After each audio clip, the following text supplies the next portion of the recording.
I just want to say a little bit. I have a text, which I will be... Sarah has said some things already that I want to say, and I want to think... It's fine.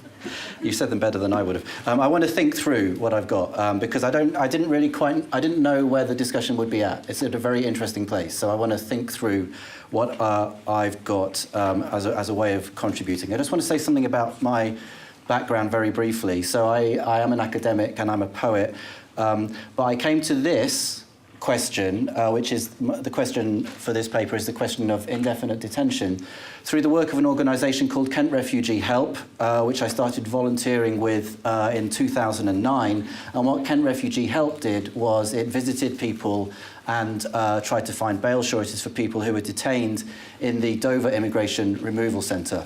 The Dover Immigration Removal Centre closed down a couple of years ago.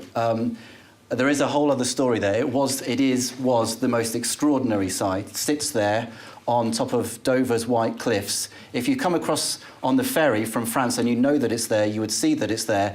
And for all the time that it was a removal centre, and previously it had been a fort in the Napoleonic period, it stood as the clearest symbol you could imagine of the hostile environment. That's closed down now. So I came to this work through that. The Refugee Tales, I want to point out right at the beginning, is the work of many voices and many feet. 2 of the voices, and therefore 4 of the feet, are in the room today. That's Mary and Linda. It is really, everything about Refugee Tales is collective. And Refugee Tales is very much concerned with this question of accompaniment. It's a walking project. We walk, and the people who walk are people who have experienced detention and people who haven't experienced detention. It's sort of, in some ways, it's as straightforward as that. What this seems already to be about quite properly is about listening, and I will be saying a few things about listening because that's what our project is concerned with. But also, insofar as we're listening, we'll be echoing and reiterating. I will be touching on some things that Sarah has said because the policy framework is obviously important to what we do as well. And also forgive me if I say some things that you know already. We'll see. So, Refugee Tales is a walk in solidarity with refugees, asylum seekers and detainees. The aim of the project is to draw attention to the fact that the UK is the only country in Europe that detains people indefinitely under immigration rules, and in the process, we call for that policy to end. In 2017, over 27,000 people were detained in this fashion in the UK, with approximately 3,000 people being detained at any one time. It costs, since we touched already on the question of economics, it costs approximately £30,000 to detain a person for a year. Redetention is common. Some of the people we work with have been detained several times. One person has been detained in every detention centre in the country.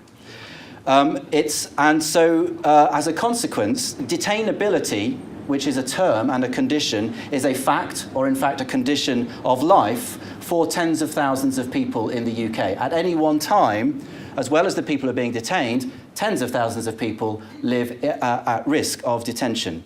The longest recorded period of detention is 9 years. A person was found detained in Lincoln Prison by Her Majesty's Inspector of Prisons. He was found detained and having been detained for 9 years. The longest period of detention currently being experienced is in the region of 1,600 days and counting.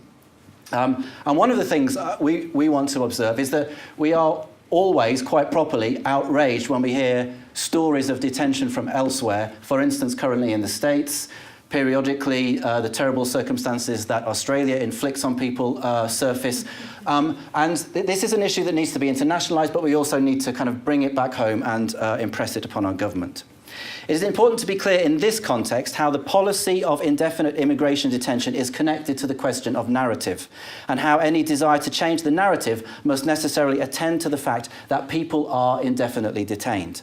The fact that routinely people can be detained indefinitely, and the fact that people can be so represented as to make such detention conceivable, permits and underwrites many other forms of harsh treatment. So I think what we want to argue is that indefinite detention, though not first conceived by the government that conceived the hostile environment, is nonetheless the cornerstone of that hostile environment.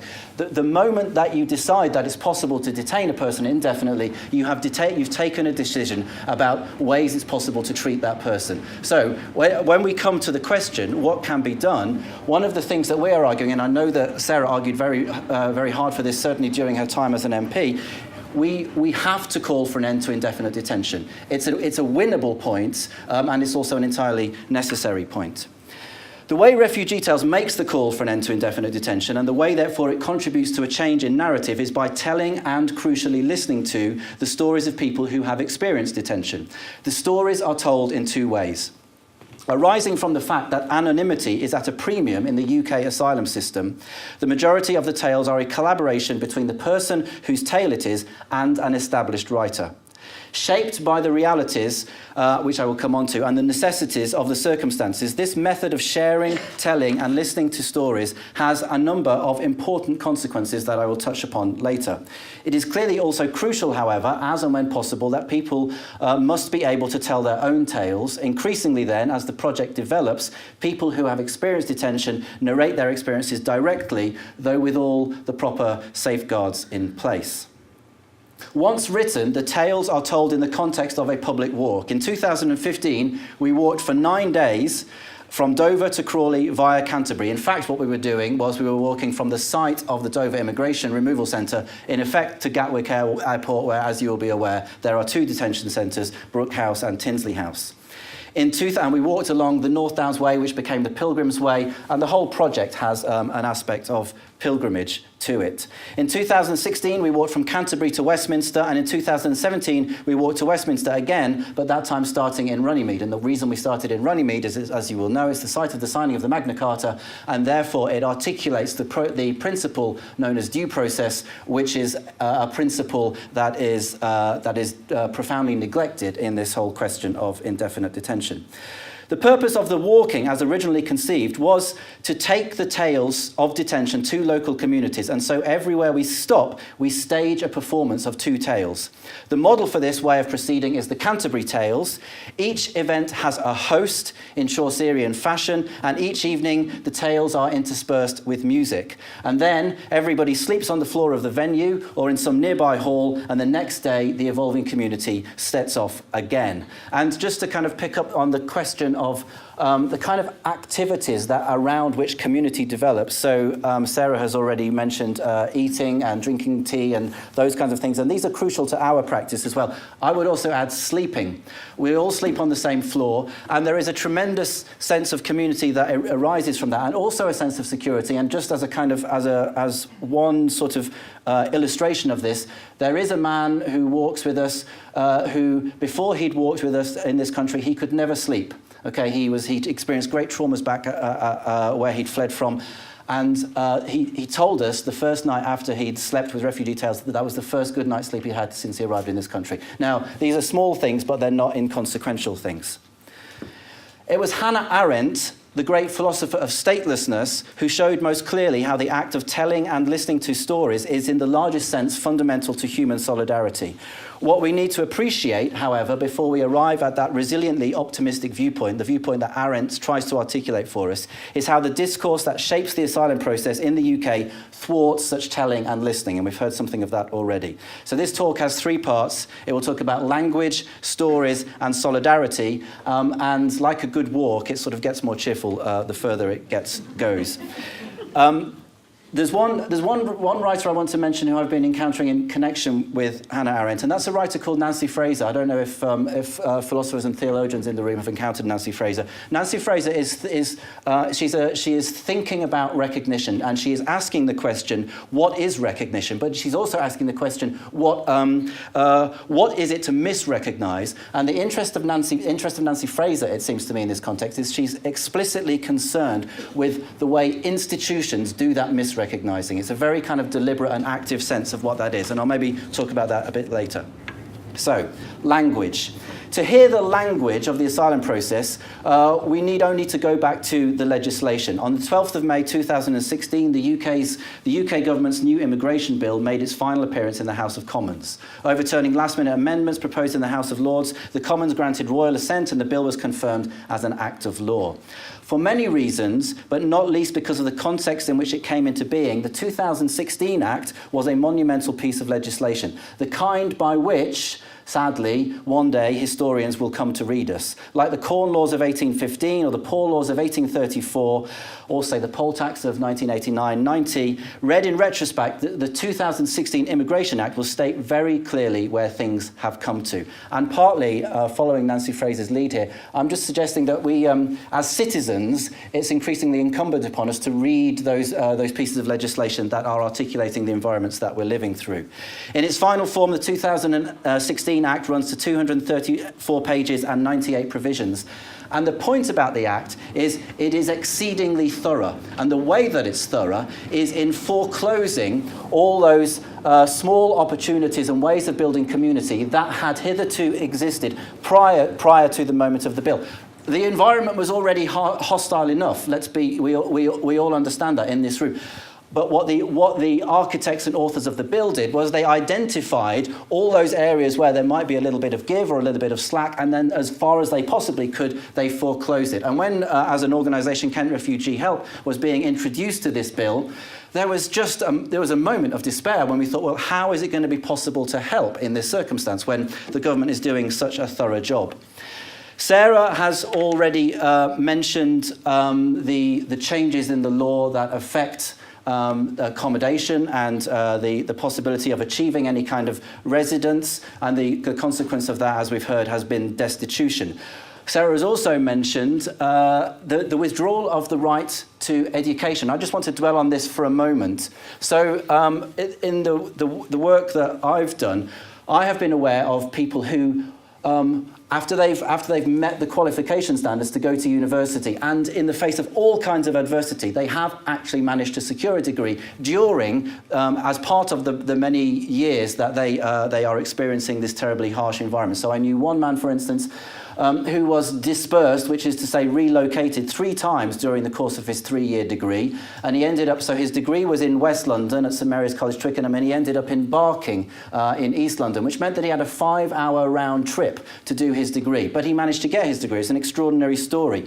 At the University of Kent, just recently, there has been, and I regret to say this, close attention has been paid to people whose cases are not resolved, who are studying, and in some cases their studies have been suspended because there is a doubt as to whether they are any longer they any longer have an entitlement to study. This is a tremendously traumatizing moment for an individual in the context of a tremendously traumatizing circumstance generally, and I think it's worth mentioning this just because we understand the spirit of the legislation if we consider the fact that one of the things that it tried to do was foreclose on education. One area of immigration legislation went unchanged, though its reconfirmation in the bill was a statement of intent. So in spite of a UNHCR report expressing concern that in UK removal centres individuals may be detained for prolonged periods, and in spite of cross-party parliamentary inquiry into the practice that recommended the immediate establishment of a 28-day limit on immigration detention, and in spite of a late amendment in the House of Lords, the new bill reasserted the Secretary of State's right to, quote, indefinitely detain a person who, and this is what the bill, now the Act, said, who A, has been sentenced to a term of imprisonment for a term of 12 months or longer, or B, the Secretary of State has determined shall be deported. To which we need to immediately append 3 remarks. First, there is no other current area of legislation that would permit detention beyond the prescribed sentence. Second, that the effect of the legislation as a whole is to so criminalise the asylum process as to make the committing of a crime, for instance, trying to leave the country that has made it clear that it doesn't want you using false papers, so much more likely. And third, that a person can be deemed ready to be deported for years, as many people in this room know, well over a decade in some cases, though invariably in such cases deportation simply isn't possible, and though eventually after years of waiting the person may well secure leave to remain. What the 2016 Act constituted then was an act of language in which a hostile environment is brought to pass. That's the act of language that does it. Where that language is perhaps manifests most vividly in the present moment is in the immigration tribunal itself, and especially in the bail hearing. The ancient provision of bail, underwritten by habeas corpus, being one of the few means by which a person indefinitely detained might be released. Except that in the situation of the bail hearing, the person is not in the building, speaking instead through video relay from the removal centre in which they are detained. Similarly, and this beggars belief, the person's words are not written down because the tribunal is not a court of record. So if the bail hearing goes against the individual who's experiencing immigration detention, there's no full transcript of the hearing against which they can make an appeal. Such distancing tactics characterise the asylum system as a whole. A person who does secure bail is offered a bare minimum of financial support in the absence of the right to work, a bare minimum that is paid, and this is an important point, not in cash but in vouchers that can only be spent on prescribed goods and services, public transport not being one of them. So the card, the voucher, used to be called the Azure card. Now it's called the Aspen card. They have these kind of pastoral terms for this for this piece of plastic, and it's possible to spend the cards in certain outlets on certain things, and it can't be spent on public transport. So even after detention, a person is, as it were, constrained and in a way incarcerated. The total effect of this is to ensure that the currency itself goes untouched. Likewise, the final appeal hearing, which determines whether or not a person will be deported, does not generate a complete transcript, a fact which in this age of hyper-documentation beggars belief. What the Immigration Act confirms, in other words, and intensifies, is a determination to keep the person who seeks asylum in the UK outside of the language. This is what I'm observing. At every step of the way, the person who has experienced detention or is seeking asylum is held outside of the language itself, which goes obviously directly to the question of stories and the narrative. Officially speaking, linguistically, there is to be no trace. So, second part, stories. One way to frame the present environment in the UK, and in particular its deliberate acts of silencing, would be through the work of the contemporary thinker Judith Butler. In her 2005 book, Precarious Life, Butler provides an eloquent account of the ways the culture permits itself to detain people indefinitely, of the ways of distancing that makes acts of protracted detention and removal possible. In other words, you can only do that detaining if in the first place you've distanced the person radically. In the interests, however, of the kind of historical vantage that is necessary to an appreciation of the present moment, the writer to whom I want briefly to turn is, as I mentioned earlier, Hannah Arendt. And the reason for this is that, sorry, I'm stepping away from the mic. The reason for this is that we are often reminded in the present moment that we are witnessing or experiencing the largest forced movement of people since the moment of the immediately following the Second World War. And there was in the moment immediately following the Second World War, an extremely rich discourse around this question of movement and the questions of detention that were emerging and what it meant to hold a person outside of the community in the ways that we are doing now. And so one of the things that we need to do, not as a supplement to action, not instead of action, I think, is to consider that discourse. Insofar as Arendt's writing is drawn on in the present moment, a moment informed by the twin poles of detention and displacement, the texts that people tend to refer to, both very strong texts, are her 1943 essay, We Refugees, and her 1958 chapter, The Decline of the Nation State and the End of the Rights of Man. In those pieces, Arendt articulates the ways in which the emphasis on the nation-state in an age of human movement had rendered statelessness the most pressing of new political phenomena in the aftermath of the Second World War. Arendt, in other words, was one of the writers thinking carefully about human movement during the period that we are often referred to when we are thinking through the present moment of displacement.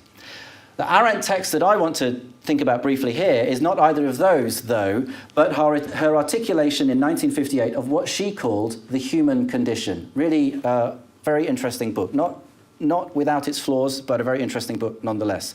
Time being short, I want to just dive in, and the remark that I want to highlight is this one. So, as she put it, a life without speech and without action is literally dead to the world. It has ceased to be human life because it is no longer lived among men. Okay, I'll say it again. A life without speech and without action is literally dead to the world. It has ceased to be a human life because it is no longer lived among men.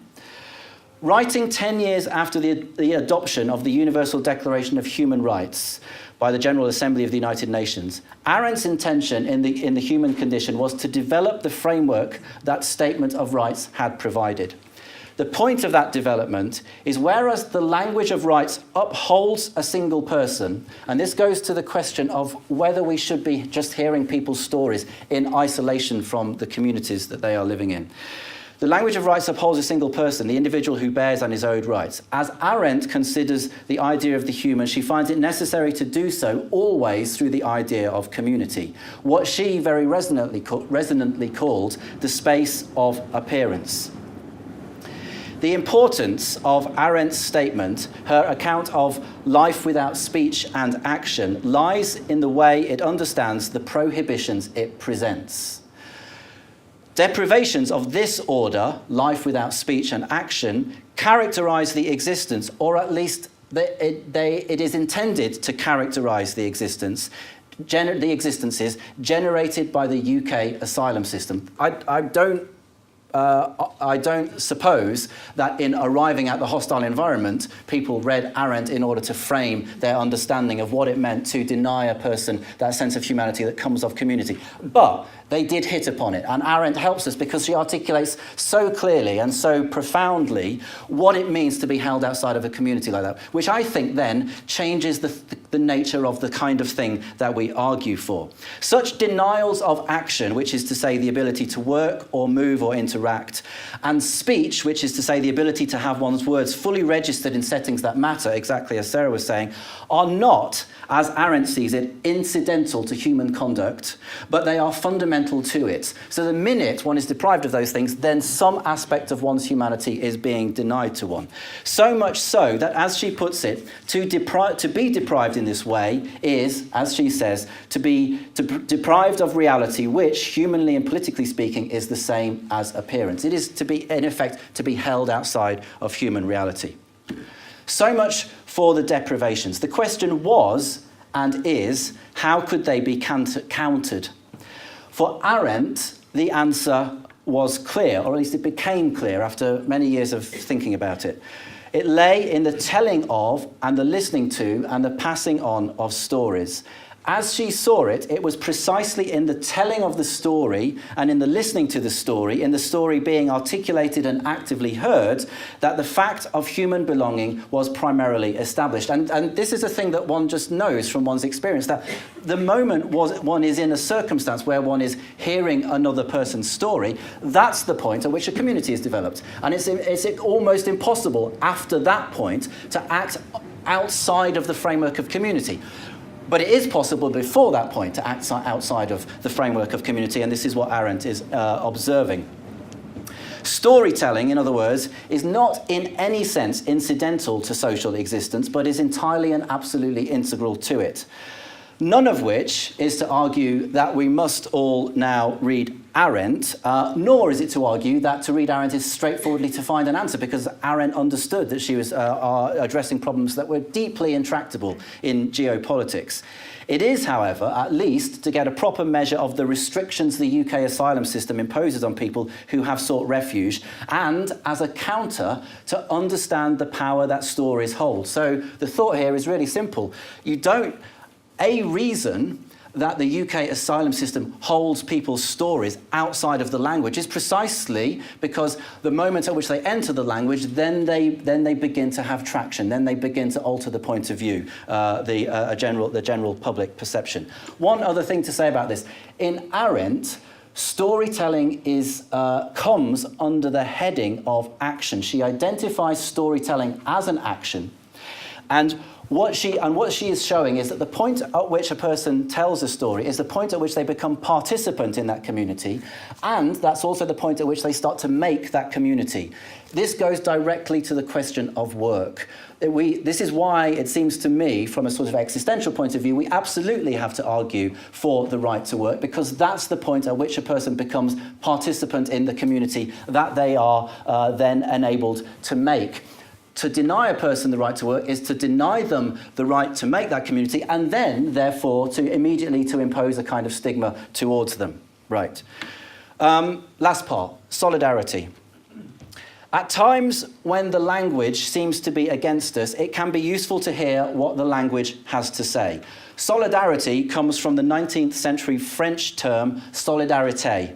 Language, it is worth noting in passing, always comes from somewhere else. One of the things that the Refugee Tales Project is always observing is that the language that we have, that we call English, is informed by all manner of different influences and national linguistic traditions. Before it came from the French, solidarity came from the Latin, solidus related to salvus, and solus meaning safe and entire. That's what originally it means, safe and entire. It is, of course, a great deal easier to define solidarity than it is to achieve it, and especially so, it would seem, at the present moment. It is worth taking a moment then, before finishing, to consider the link between walking and talking and solidarity, to think about how, in walking and talking, solidarity can be achieved. Where Refugee Tales started was precisely in the act of listening. Having for many years listened to the stories of people who were detained, in this case at the Brook House Removal Centre and the Tinsley House Removal Centre at Gatwick Airport, where, in parenthesis, I should say, where those who are detained look out on the planes that might, after an indefinite period, take them back to the place that they were compelled to leave. I mean, imagine the terror. Out of this circumstance, a group of people in the Gatwick Detainees Welfare Group decided that the stories they were hearing had to be circulated more widely. They had to be circulated because the fact that the UK is the only country in Europe to conduct a policy of indefinite detention, and it's not that other countries in Europe don't detain, but they precisely have a time limit, and it's a crucial consideration. This fact of indefinite detention was still insufficiently known and discussed. The purpose of the project, then, has been to generate multiple listenings.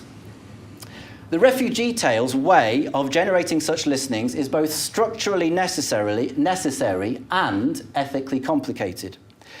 People who have been detained but whose status is not resolved are vulnerable both to removal or deportation and to re-detention. They are thus vulnerable both in relation both to the circumstance they were forced to leave and to the decision-making of the Home Office. They are vulnerable further in that the telling of the story itself is a fraught procedure in the UK immigration context. The Home Office's principal objective, certainly when you see the Home Office at work in a tribunal setting, is to cast doubt, any kind of doubt, on the individual story. One way that doubt can be opened up is if there are variations between tellings. So if there is a variation between the first telling of the story and a subsequent telling, then that can become a way of casting doubt on the whole case. For these reasons, then, anonymity is frequently at a premium in the UK asylum circumstance. The project's way around this structural fact has been collaborative, but I guess the word in this context is co-production. These stories are co-productions. The individual whose tale is to be told meets with their collaborating writer and tells their story in a secure setting. The writer then renders that tale as they see fit, then returns the tale to the individual to check that they are happy with the way it has been told. The ethical complication is, of course, that the individual is not reporting directly on their own experience. This fact is acknowledged in the attribution of the stories. So there are 2 volumes of stories now published. This fact is acknowledged in the attribution of the stories in that all the tales are presented as, quote, they are as told to the writer. Just as the project was aware, however, from the beginning of the structural and ethical complexities of the narrative model, so also it has come to understand that the model has a certain kind of communal power and strength, which I don't honestly think was entirely anticipated. I think this project is like all projects in this area of work is working things out as it goes. The fact that the individual story is at least twice told by the individual and by the writer means that in a significant sense it is shared. It is listened to, told again, and as it is retold, calls for further listening. The effect is that while the experience remains the individual's own, of course, the story itself is put into circulation. It is the individual's story, but it is also the community's and the culture's. Responsibility for the conditions of its making are collectively acknowledged and shared.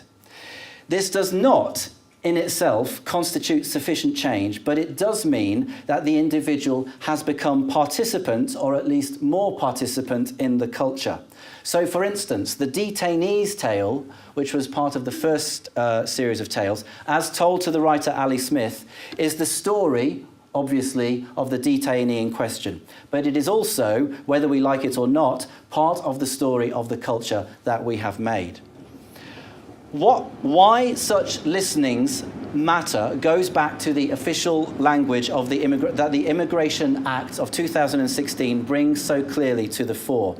The point of that act and of the asylum environment it creates is fundamentally, and really absolutely fundamentally, to prevent and disrupt the telling of and the listening to stories. I mean, a question that is sometimes asked of writers who are involved in the project is, how did it affect you to hear this person's story? And I think that writers frequently say is it was humbling and it was moving. And one of the reasons it was moving is that this was a moment when the person who was telling their story had the opportunity to tell their story at whatever length they wanted to tell it, with whatever self-interruptions, contradictions, circumlocutions, returning to certain details, because that's actually how stories, and Sarah was saying this as well, that's actually how stories are told. And this is something that the project is trying, as it were, to honour.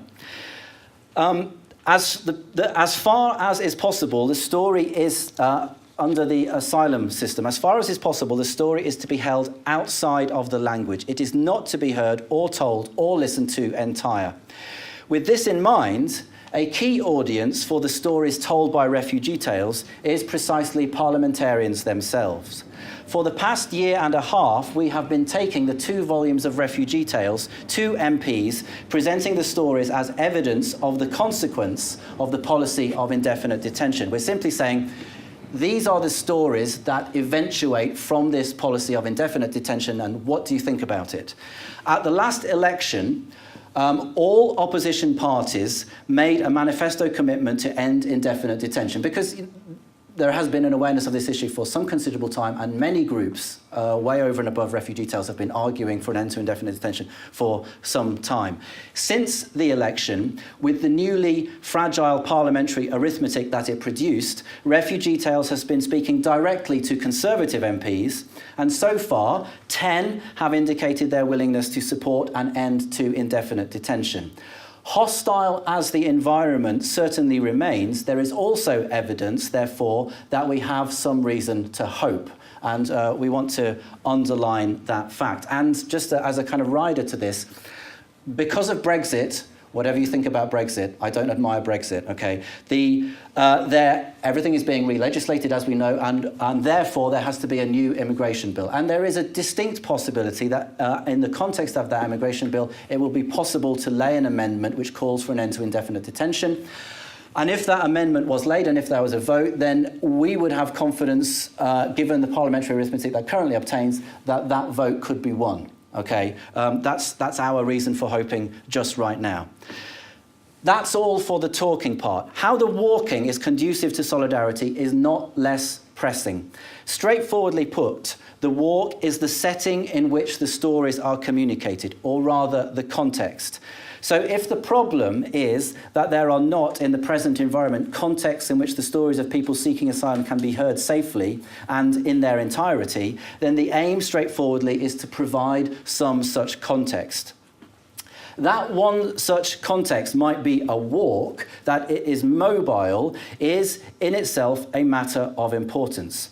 What a walk in solidarity aims to achieve is something like a refashioning of the landscape, a reclaiming of the environment such that its keynote is not hostility but welcome. Now, obviously, you don't alter a hostile environment simply by walking through it, but by walking through it and creating a space in which welcome is the keynote and in which stories are being listened to, because it's not only that stories are told in the evenings in a kind of public setting, but the stories are taking place all of the time. That's the point of the walk. And so one way or another, something like a kind of reclaiming is being attempted.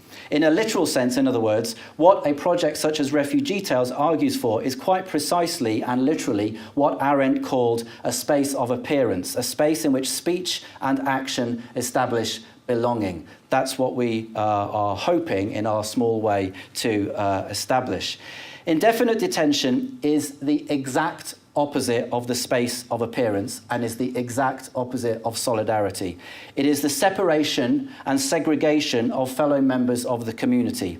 What such a policy sets out to prevent is precisely walking and talking in so many different ways, the basic act of being in touch. What Refugee Tales sets out to try to articulate is the immediate necessity for the policy of indefinite detention to end. Thank you.